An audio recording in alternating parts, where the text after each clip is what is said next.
बहनों और भाइयों, हम सबको याद रखना होगा, कुछ भी हो, हमें देश के भविष्य के साथ और देश की अखंडता के साथ खिलवाड़ करने का कोई अधिकार नहीं होना चाहिए, किसी भी व्यक्ति को नहीं होना चाहिए।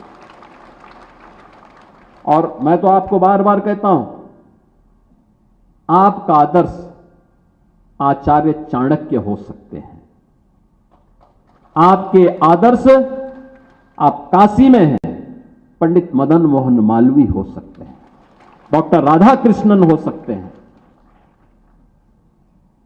आपको आदर्श ढूंढने की आवश्यकता नहीं। उस प्रकार के उदाहरण हैं।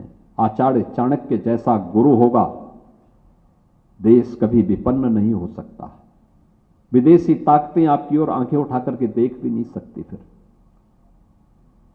उस प्रकार के माहौल को बनाने के लिए, और पिछले 9 वर्ष में आप लोगों ने मेहनत की है, एक प्रयास किया है। मैं देखता हूं जब उत्तर प्रदेश के अंदर की आज बहुत सारी स्कीम ऐसी हैं जो राष्ट्रीय स्तर पर एक सक्सेस स्टोरी के रूप में देखी जाती है। ऑपरेशन कायाकल्प, निपुण भारत कार्य अभियान के अंतर्गत किए गए प्रयास, प्रोजेक्ट अलंकार माध्यमिक शिक्षा का, आप सोचो ना, वे कोई हम परिवार को भी देखते हैं, कोई व्यक्ति है अपने बच्चों को पढ़ाता है कि बुढ़ापा उसका ठीक होगा।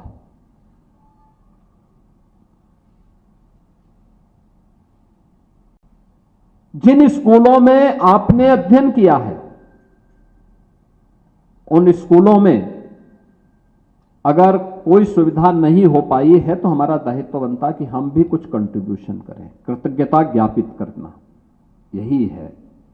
वो हमारे लिए किसी मंदिर से कम नहीं है। वहां जाके प्रणाम करना, वहां के कार्यक्रमों में भागीदार बनना, उसके प्रति कुछ योगदान कर लेना। और पुराने विद्यालयों में मैं देखता था, वो गवर्नमेंट इंटर कॉलेजेज हैं, बालिकाओं के गवर्नमेंट इंटर कॉलेजेज हैं, शासकीय सहायता प्राप्त निजी क्षेत्र में से संचालित ऐसे विद्यालय हुआ करते थे। बहुत अच्छा काम किया था कभी उन्होंने, देश के लिए एक पीढ़ी को गढ़ने का काम किया था। लेकिन एक समय के बाद हालत उनकी बहुत खराब हो गई, बहुत खराब हो गई थी। कोई देखभाल करने वाला नहीं। एक समय उनकी पहचान थी, वहां एडमिशन के लिए लोगों को तमाम सिफारिशें लगानी पड़ती थी, और तब भी कभी भी संबंधित प्रधानाचार्य या शिक्षक कभी हिम्मत नहीं हारते थे। पूरी तन्मयता के साथ, पूरे मनोयोग के साथ उस कार्य के साथ जुटे रहते थे।